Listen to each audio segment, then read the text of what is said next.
নুজুল রহমতের সময় আল্লাহ সন্ধ্যা থেকে নিয়ে ফজর পর্যন্ত তোমার কালামুল্লাহ শরীফ তেলাওয়াত করিয়া আমরা গুনাহগারের দল তোমার হাবিবের শানে মিলাদ শরীফ পাঠ করিয়া তোমার হাবিবের কদমে সালাতু সালাম পেশ করিয়া দাও মাওলা।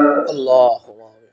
জিন্দেগি গুনার শর্মিন্দা হইয়া তওবা ইস্তেগফার করিয়া তোমার শান সে দরবারে ভিক্ষুকের বসে দুই গলাত বাঁচাইয়া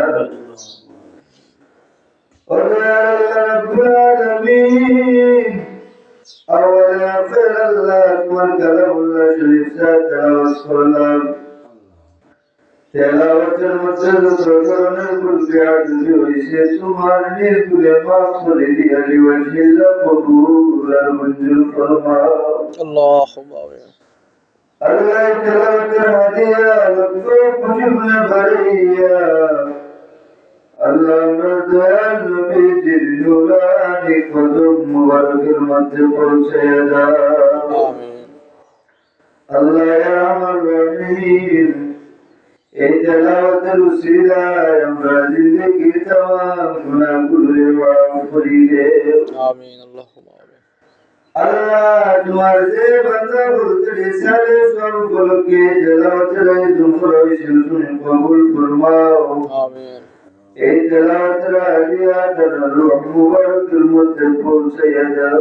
আল্লাহ আল্লাহ কাসরে তেলাওয়াতের দিয়া আল্লাহ আমার বাবার রূহ মুবারকের মধ্যে পৌঁছাইয়া দাও। আমিন।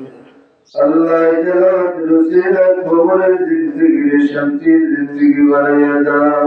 আমিন।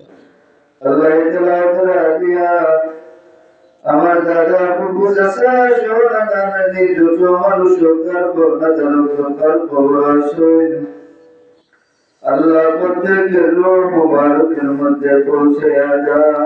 আমিন। রব্বুল আলামিন এর হাদিয়া তোমার সমস্ত মায়ার বান্দা বান্দীদের রূহ মুবারকের মধ্যে পৌঁছাইয়া দাও। আল্লাহ এই সমস্ত মায়ার বান্দা বান্দীরা দোয়া করার মতো কোনো আওলাদ দুনিয়ার জমিনে রাখিয়া যাইতে পারছেন না রে মাওলা।